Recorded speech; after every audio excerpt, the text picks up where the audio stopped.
So I teared up the other day listening to a friend talk about how his girlfriend was secretly planning a trip for him. He saw an email or something that tipped him off, and we chatted for over an hour about how incredible that was. It's not even that the trip was a big deal. It is, but it was more about how she was planning it around a brewery that he really digs, going through the effort of setting up a cool date around things that she knew he loved. That's huge, and honestly pretty rare. I love seeing people give freely. I love watching the excitement of planning something special for someone you love and the receipt of that love. It's all just this magical ball of amazing within the human experience. I've been seeing a new obsession with what people deserve for their efforts lately. Whether within relationships or work or passion projects, it feels as though everyone is pushing the same line. If they don't appreciate you, drop them. And I get it, I really do. We live in a weird time of selfish survivalism. Really, the people telling you to drop someone that doesn't appreciate you are trying to protect the fragile hearts that we all carry inside of us. The idea, of course, being that when we are unfulfilled or underappreciated in our own circles, we should hop into a circle that allows us to feel accepted and to grow. But I don't know that this is actually the right way to be approaching it. I've been thinking a lot about conditioned versus intentioned giving. If they don't appreciate you, drop them is a prime example of conditioned action. And while it's certainly not the highest on the hierarchy, I think it's a factor in the slow crumbling of our ability to interact with and love each other. At the risk of sounding like a philosophy major that won't pause long enough in my diatribe to take your coffee order, I want to simplify the differences I see between conditional and intentional giving. I think it makes sense to focus on a romantic context, but this really applies everywhere.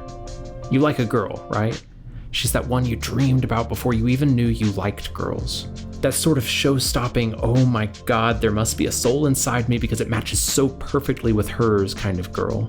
You take her coffee, you buy her flowers, you ask her on dates and buy her food, you both travel to beautiful places and get lost in each other's adoring company. Or so it felt. But that girl really just wanted a few months of free meals and company while she waited for her ex-boyfriend to get out of prison. And now, you sit alone, in a booth in a poetically drab diner or on a beach somewhere, analyzing everything you did wrong over the last $1,000 or so of courtship. She used you, right? Used you to fill the vacuum left by someone else and further, gave you nothing in return. And that hurts, right? And you screwed up. But you didn't. You only screwed up if your actions were conditional.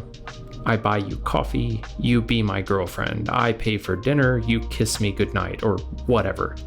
And conditional action, while incredibly common, leaves everyone feeling worse. It's an exchange, and insofar as exchanges work, someone will always feel shorted. But if you look at those months and that investment of time and energy and money, that emotional capital wasn't a drunken savings dump into Dogecoin because your cousin swore that it would go to $1, but rather a reflection of your character, the humanity that's inside all of us. Intentioned giving is bringing her coffee because you want to impress her or date her, have like 12 kids with her. I don't know what you look for in a partner. Maybe it's 12 kids. But you want her to see that you care, and you did that intentionally and not conditionally. With intention, it's not that the rejection and misplaced effort doesn't hurt. It does. It's that it matters less because the goal was focused on things that you control rather than a strange scale of effort that so many people attempt to keep in balance throughout their lives and their personal relationships. When we focus on our own lives and the pieces that we can effectually change, we free up that mathematical fatigue of who did what and how much what was worth, and we're able to just simply give.